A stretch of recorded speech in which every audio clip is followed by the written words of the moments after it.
America's Cup is one of the world's most prestigious and historic races of all times, where the best and most talented sailors are pitted against each other in extreme flying catamarans that reach speeds up to 50 knots. And now, Swedish Artemis Racing has just one goal: to seize history's oldest sporting trophy, the Old Mug.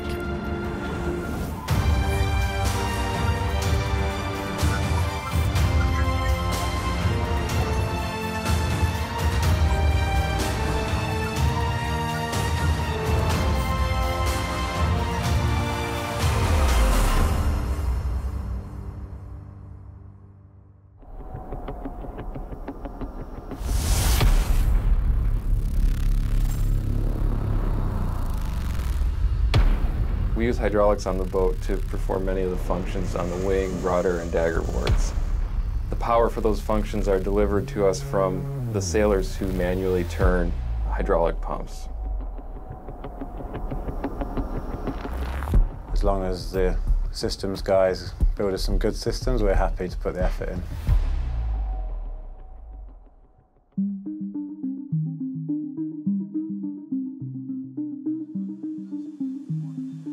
On average, the boat probably needs about 600 to 800 watts of power, and that's generated by 4 sailors turning pumps.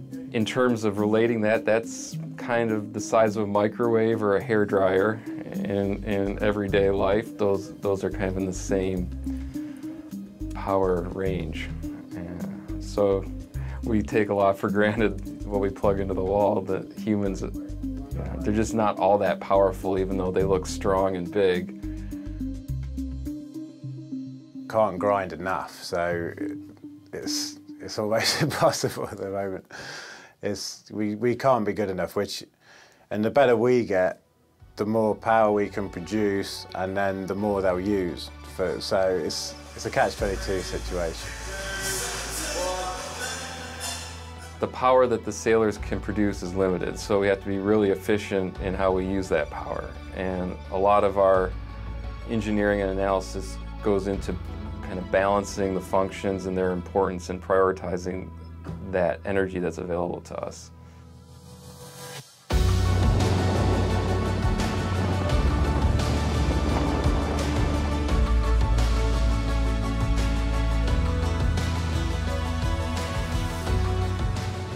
Well, at the minute, so you'll see us just grinding the handles non-stop, and you won't directly see anything happening on the boat. So it is confusing for viewers who aren't up to date with these sort of boats.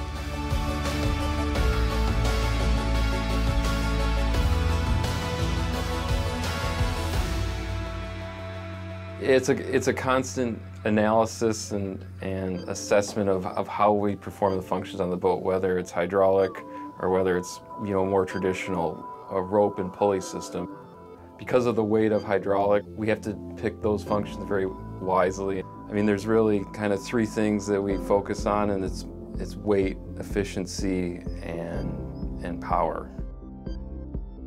To simplify it, you've got the front guys that will be charging the accumulators, we call them, so it's just charging energy to then be used in maneuvers. And then the back pedestal will be connected to the wing sheet, and that just moves the whole wing in and out, so trims the sail. So we work closely with the trimmer, the wing trimmer, and he would just keeps the boat flying flat.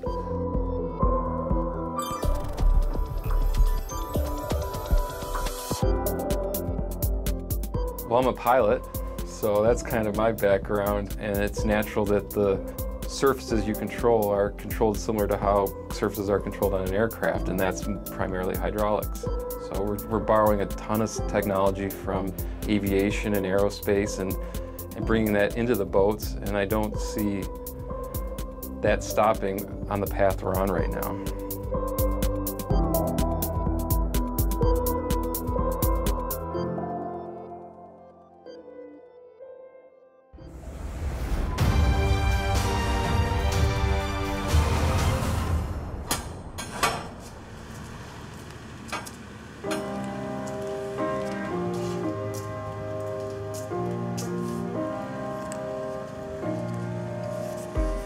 Det är nästan lite meditativt att vara ute och paddla. Kroppen är som sagt var väldigt, väldigt van vid att paddla för mig, så att jag behöver inte tänka så mycket på vad jag gör, utan jag kan låta tankarna fundera på vad jag ska göra sen, vad jag har gjort. Och det är nästan lite som när man löser ett problem när man sover. Ibland så vaknar man på morgonen och har en lösning, och lite så är det när jag paddlar. Och det är även ett sätt jag blir på bättre humör av att paddla, helt klart.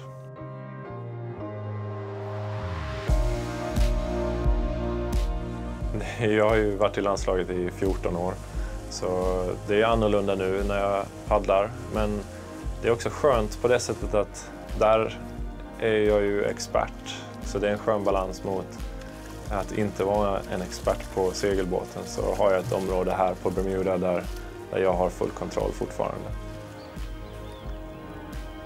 Paddlingen är ju som klippt och skuren för grindingarbetet. Det är ju en väldigt direkt link mellan paddelrörelsen och grindingrörelsen som passar perfekt för mig.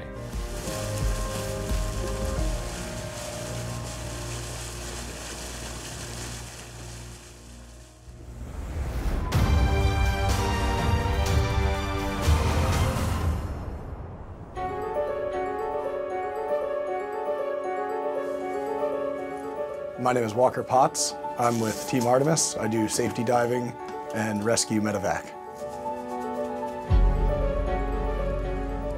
We basically try to mitigate the risk that the sailors face and everybody else on the team faces with the advance in the boats, with the boats moving faster, with the technology being such that the construction of the boats is more fragile.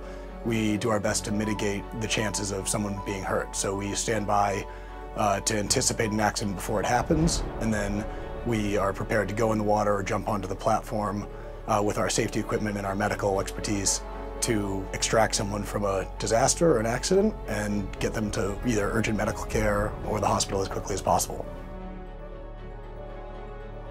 Our objective is to never be more than about 25 meters away from the boat. We're always on the bow of the boat, observing what's happening. We've got them in our ears so we can hear what's happening on the boat, and we can observe the tempo.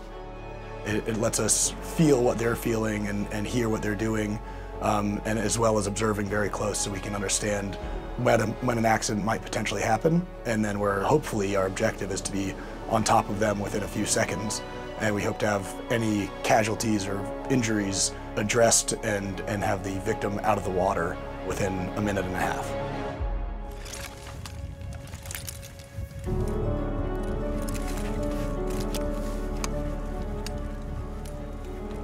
Walker Potts understands the importance of keeping people safe and how quickly things can turn in the wrong direction.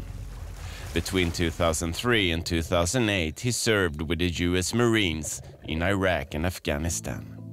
Over that time, he lost many friends and saw others become disabled for life. And in 2008, he was badly injured himself during a routine mission in Afghanistan. We were pulling out of a sniper observation position, and we drove over what my driver saw as an explosive, or saw something in the road, which turned out to be a large explosive. So I was in the top of the vehicle on the heavy machine gun up top, and the explosion hit from the right side of the vehicle and ejected me from the vehicle, and was injured in the process. To be honest, I remember it happening, but I don't remember much else. I remember waking up and had a brain injury and had some other injuries to my back and knee and shoulder and some burns and things. But you wake up and you recover from it and you're happy, or I was happy, I was lucky, fortunate to have all of my arms and legs and to still be functional and still be able to partake in everything else I like to do in life. So you thank your lucky stars and appreciate that you're still here and able to do what you love to do. Walker Potts is now based in Bermuda full-time with the rest of the team. The memories from his time in the Marines are still there, but so are the lessons regarding the importance of working together as a single unit, whether in the military or in a professional sports team. It was interesting. It was both good, bad, and everything in between. Some of the best times of my life and some of the worst times of my life, but it's trying, it's challenging. You work just like this. You work with a team of people that you hope you can trust, people who you rely on a daily basis, who spend anywhere between 15 and 24 hours a day with the same group of guys, and you learn to live, work, eat, sleep together. So in this, a lot of the same ways, the intensity, the tempo, the camaraderie is there, the same way it is on a sailing team. Sorry, I came into the light. That probably wasn't the best move.